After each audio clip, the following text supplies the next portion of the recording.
that word you use? Spoilers. Spoilers. Spoilers. Spoilers. Spoilers. Spoilers. I like that word. I thought you might.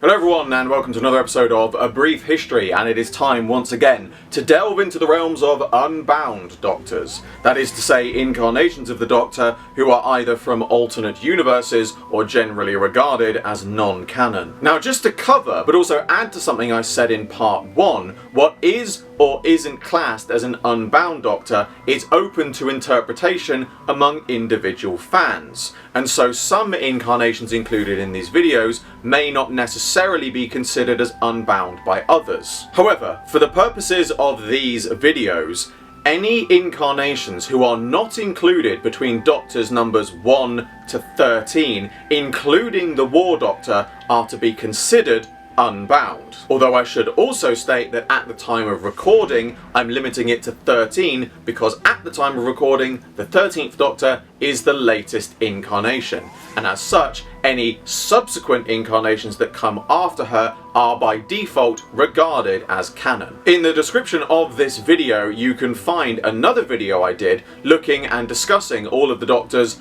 official incarnations, as well as some of the more debated ones in the pinned comment of that video. But obviously, since I made part 1 of this, we have had the revelations of the Timeless Child. Now, to keep it short, personally, I am going to extend canon status to all incarnations of the Timeless Child, and both the Fugitive and Morbius Doctors, as they were confirmed on screen to be incarnations of the individual known as the Doctor, albeit seemingly pre-Hartnell ones. Now again, I want to make it clear, that is my own personal preference. I am not looking to start a debate with what other people regard as saying, well no, they're not canon, well yes they are. This is simply my opinion. You have the right to your own, but please don't tell me that I am wrong by willing to accept them as canon. If you don't want to accept them as canon, fine, but I do. However, many fans have used this new narrative gap to place unbound incarnations into the official narrative, but it is worth stating very clearly this is still very much a fan idea. So unless they are confirmed on screen or in the expanded media as either pre-Hartnell incarnations or incarnations that fit within the other ones somehow, then as far as this video, my other videos, and the official lineup goes, other incarnations should be considered unbound. But now we've got all that out of the way, let's kick the video off proper, and we're going to start with another of Big Finish's own Unbound Doctors. Although this incarnation is quite interesting because he's not technically an incarnation of the Doctor. He's a figment of imagination. The Big Finish story Deadline takes place under the premise of, what if Doctor Who as a television show had never been made? This particular incarnation of the Doctor, quite literally called Doctor Who, was a purely fictional creation by writer Martin Bannister, who had been contacted by Sidney Newman to write a pilot for a television show called Doctor Who. It never reached the screens. It would have been my first TV job. The BBC had got hold of this firebrand executive, Sidney Newman. That was it. Australian chap. Or Canadian, I can't remember. And I was commissioned to write the first script. Was it anything like Juliet Bravo? Oh, good God, no.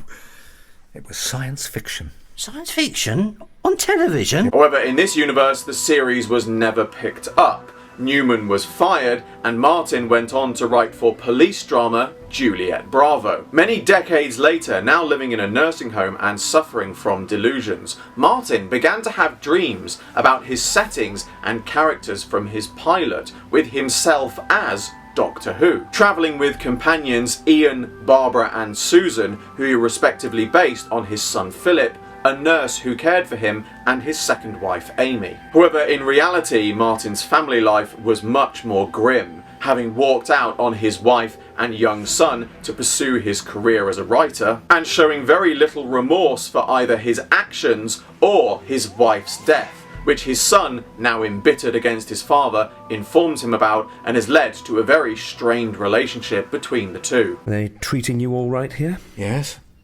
Thanks. Hardly thought I'd find you in a nursing home. Not your style at all. It's funny, you look so different. But when I think of you, and I do, you know. Don't think I care, Dad, because I really don't. And how are you? You look well, you look fit. How's your mother? Is she keeping well? Is she fit? She's dead. Oh. That's why I came. She died last week. I'm sorry. A good woman, very nice. What did she die of?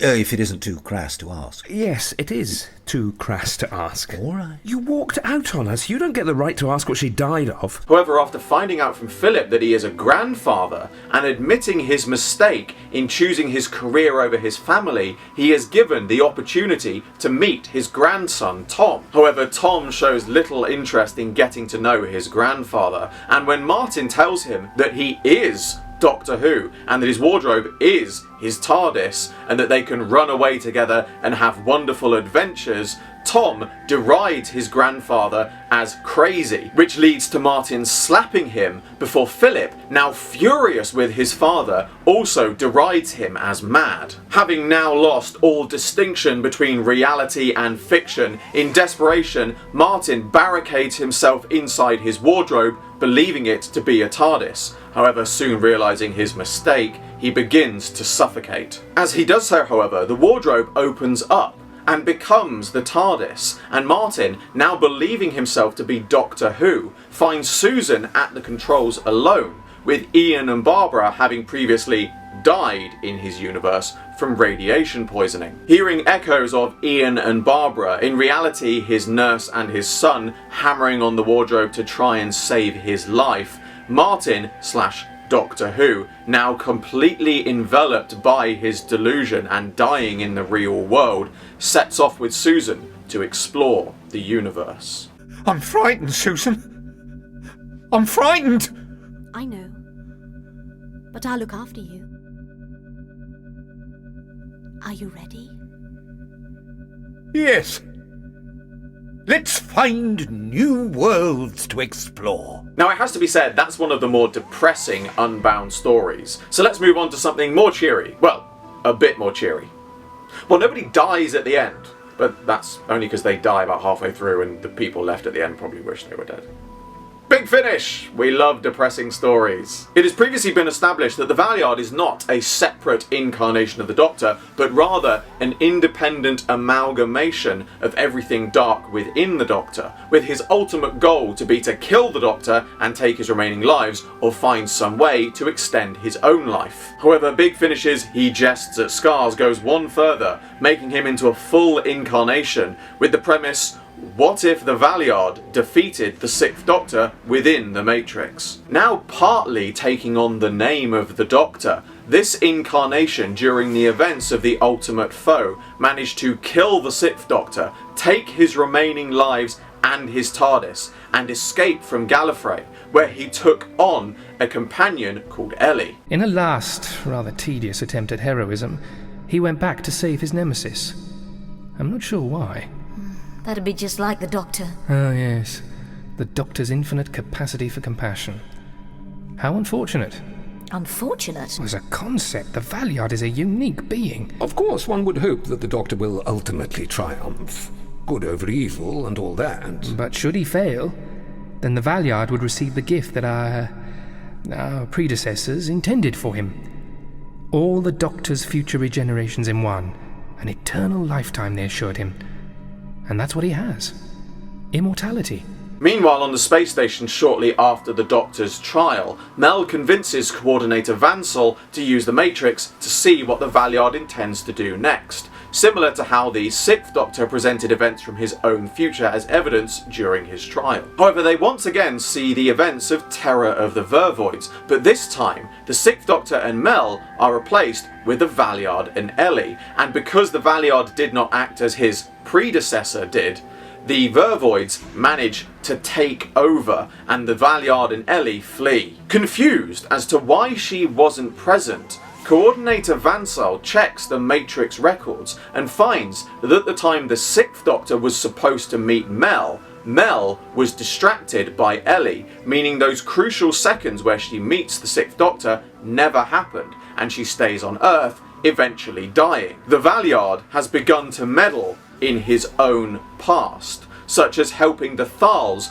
wipe out the Daleks before they'd ever left the bunker, in the belief that if he makes a mistake or gets it wrong, he can just go back and change the events. However, as a complicated plan to rid himself of the Time Lords by using a doomsday weapon to destroy Gallifrey, the Valeyard inadvertently destroys the Fourth Doctor and his TARDIS whilst the latter was on his way to Legopolis, not only jeopardising his own future, but causing damage to the web of time, and through the destruction of Gallifrey, causing the Matrix to begin decaying. The more immediate concern is that I've damaged my TARDIS by effectively time-ramming his. So he's gone? Destroyed. Him, his companions, the Master, both TARDISes, blinked out of existence. This creates something of a bigger problem. Which is? Don't you understand, you ignorant insect? Can't you see I've just committed accidental suicide? You mean you've just killed yourself in the past? And if my fourth former self is dead, how could he regenerate into my fifth and sixth former selves? Or I don't feel well.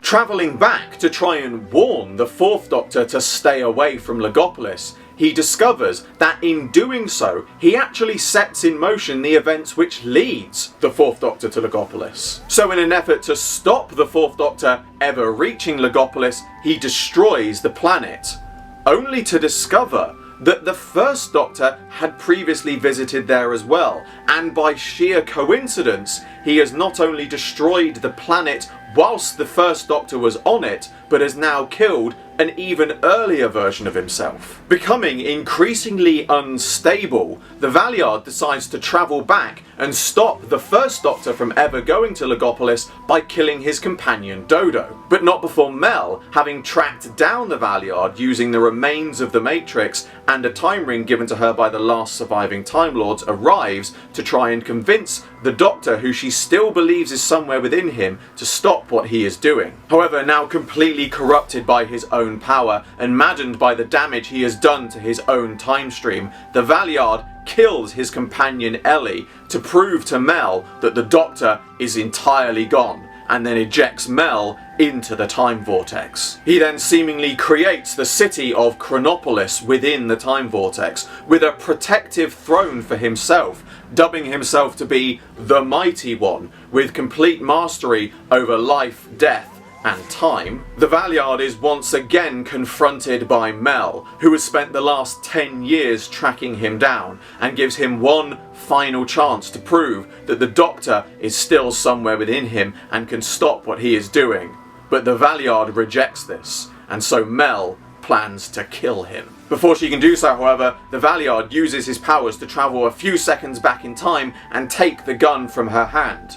But as he laughs triumphantly, Chronopolis begins to melt. Mel then finds herself in the TARDIS console room, unable to move, with the Valeyard cowering in a nearby corner, revealing that he has now meddled about in time so much he has possibly caused irreparable damage to the web of time. He is now completely afraid to even move. It is further revealed that the TARDIS used the last of its energy to create the illusion of Chronopolis, both to keep people away, but also to keep the Valeyard safe from himself, by giving him the illusion of everything he ever wanted. And that everything that has happened to Mel in the meantime, including her ejection into the time vortex, has been part of the illusion. She's been in the console room the whole time. But now the TARDIS has run out of power to maintain the illusion, and with its symbiotic link with the Valeyard the only thing keeping him alive, and the Valeyard's link with the TARDIS the only thing keeping it alive, it has frozen both Mel and the Valeyard in place, out of the latter's fear that even the slightest movement may cause a ripple that will cause more damage to the web of time. I mustn't move a muscle. Just talking to you may have destroyed billions of systems. The TARDIS has enabled us to move our mouths, just enough to talk. But soon it'll need to steal that away from us. The TARDIS's power can't last for eternity as well, can it? It has power as long as I live. We are intertwined.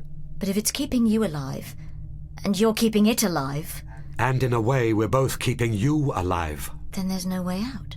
With the TARDIS unable to move, and Mel's time ring only ever programmed to take her to the Valeyard, they are now frozen together for all eternity, until the web of time and the universe repairs itself.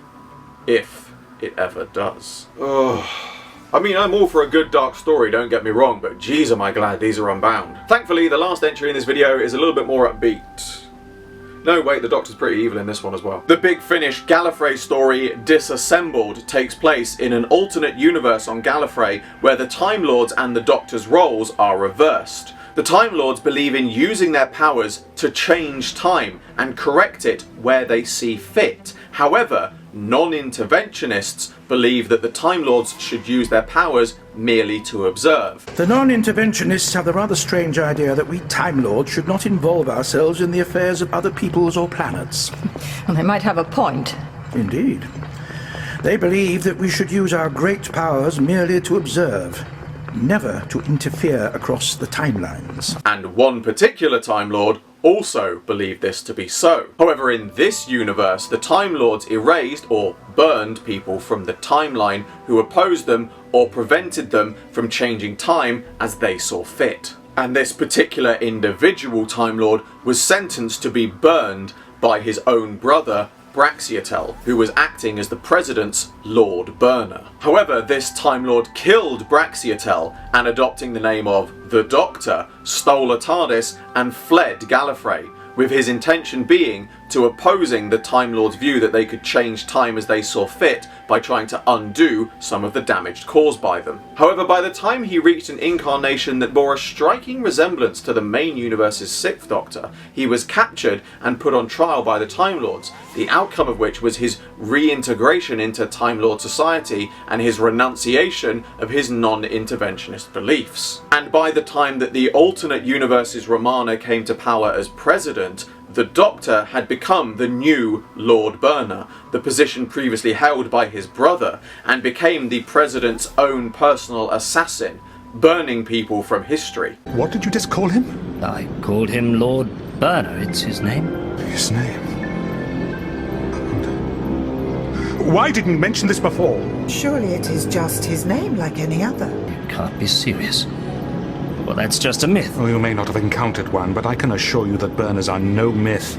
The Lord Burner is the President's personal assassin. However, following a meeting with Braxiatel from the main universe, the Burner Doctor tried to assassinate him on the Axis, a central hub of alternate universes, realities and timelines. In the ensuing struggle, Braxiatel throws himself and the Burner Doctor into an Axis portal, which has no set coordinates, and whilst Braxiatel manages to escape, the fate of the Burner Doctor was left unknown, possibly falling through time for all eternity. Brax, you have to stop him! I had actually considered that! Wait! If you push him through now, he'll take you with him!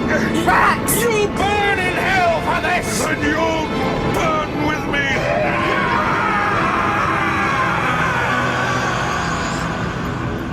But on that note, we come to the end of quite a depressing edition of A Brief History. I'm sorry about that. But be sure to keep a lookout in future for future parts looking into more Unbound Doctors and other characters as part of this series. As always, I hope you all enjoyed this video. Like, favourite, subscribe, share, it really helps me out a lot, and be sure to check the description below for a link to my Patreon. I'm doing my very first figure animation and you can get involved. There's exclusive content and rewards for those who do so, and funding my Patreon in any way gets your name at the end of my videos. I salute you all, and I will see you with another video very soon.